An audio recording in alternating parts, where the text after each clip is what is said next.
Hari ini kita akan membahas sebuah kabar yang sedang ramai diperbincangkan, yaitu rencana pengiriman 10.000 tenaga kerja Indonesia ke Jepang. Rencana ini mendapatkan respon beragam dari masyarakat. Ada yang menganggapnya sebagai peluang emas, tapi ada juga yang mempertanyakannya. Sebenarnya, apa alasan dibalik kebijakan ini, dan apa dampaknya bagi kita semua? Mari kita kupas tuntas. Hari ini saya dapat gaji, guys. Kita hitung bersama-sama berapa dapat gaji. Cuman panen-panen gini-gini doang, guys. Kerja di Jepang tuh, job pertanian. Saya mau ke Jepang, Mas, bulan depan anakku ke Jepang. Ya gitu, baik, kabar baik ya kan, alhamdulillah. Tapi ini Mas ntar bisa kayak Mas nggak gajinya segitu Ya, apa gitu. Saya sudah berteman sama Matahari. Oh, terus? Plebel. Gitu aja, Mbak. Aduh, Mbak. Iki Jepang, Mbak. Aduh. Panasnya kaya ngene iki piye? Mbak, kehabisan tenaga, aduh. Ya Allah. Terus? Aduh.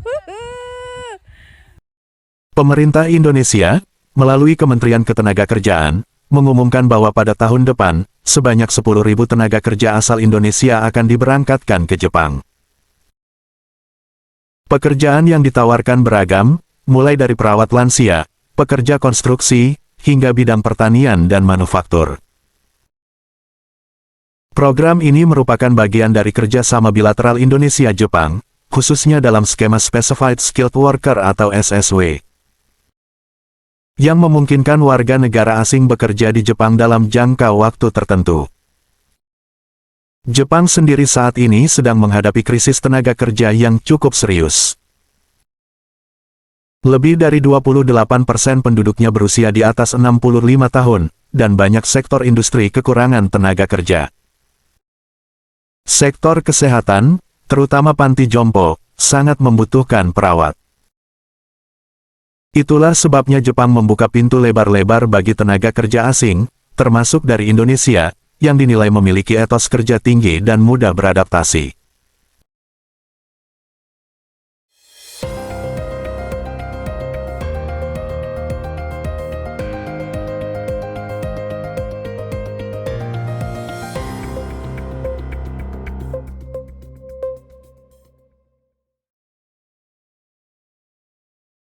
Bagi Indonesia, program ini dipandang membawa sejumlah manfaat.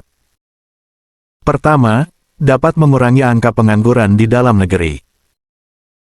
Kedua, meningkatkan keterampilan tenaga kerja, karena mereka akan mendapatkan pelatihan dan pengalaman internasional.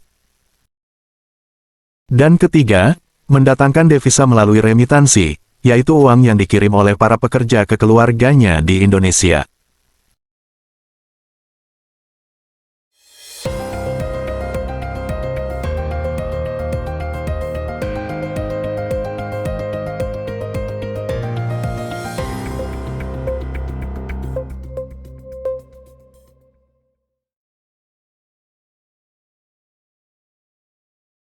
Menurut data Bank Indonesia, remitansi dari pekerja migran bisa mencapai 120 triliun rupiah per tahun, dan jumlah ini diperkirakan meningkat jika program ini sukses.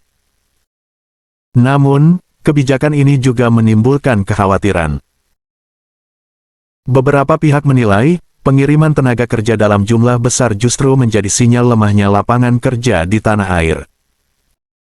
Tantangan lainnya adalah bahasa dan budaya yang berbeda. Tidak semua calon pekerja mampu beradaptasi dengan bahasa Jepang yang cukup rumit. Selain itu, perlindungan hak-hak pekerja juga menjadi perhatian, termasuk jam kerja, upah, dan keselamatan. Kesiapan mental juga tidak kalah penting, karena hidup jauh dari keluarga bisa memicu rasa kesepian dan tekanan psikologis. Alhamdulillah. Tapi ini Mas ntar bisa kayak Mas nggak gajinya segitu apa gitu. Gini lo tak jelasin. Jangan terpengaruh sama video TikTokku ya kan. Di Jepang itu status membedakan. Ada status magang, status netap sini, status engineer, status perawat atau apa itu banyak kayak gitu. Jadi itu gini apa namanya? Halo, ada yang ganggu itu. Jadi kayak gini apa itu namanya itu? kalau gaji itu semua beda gitu kan. Nah ini orang magang ini dari Cina. Itu beda lagi gajinya, Rek. Jadi apa namanya, dari Indonesia ke sini itu rata-rata statusnya magang atau engineer gitu kan. Kalau mau menetap ya kamu nikah sama orang keturunan sini atau menikah sama orang sini atau kerja di sini selama 10 tahun lebih gitu kan. Jadi gaji itu semua beda, nggak semua gajinya gede gitu kan. Pemerintah menyatakan bahwa calon tenaga kerja harus lulus pelatihan bahasa Jepang, memiliki keterampilan sesuai bidang, dan lolos uji kesehatan. Proses rekrutmen dilakukan secara resmi melalui lembaga penempatan tenaga kerja yang terdaftar di Kementerian Ketenagakerjaan. Langkah ini diambil untuk mencegah penipuan atau perdagangan manusia yang sering terjadi jika warga mencari pekerjaan ke luar negeri melalui jalur ilegal. Reaksi publik terhadap kebijakan ini beragam.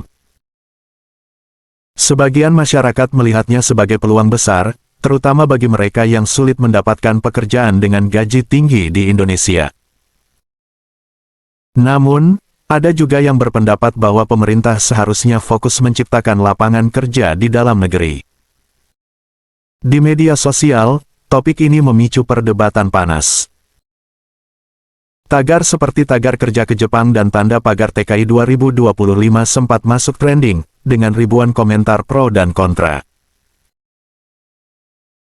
Jika program ini berjalan lancar, harapannya para pekerja yang kembali ke tanah air akan membawa keterampilan, pengetahuan, dan modal untuk membangun usaha atau mengembangkan karir di Indonesia. Pemerintah juga diharapkan memperketat pengawasan terhadap perusahaan penerima tenaga kerja, memastikan hak-hak pekerja dilindungi, dan memfasilitasi adaptasi mereka selama bekerja di Jepang.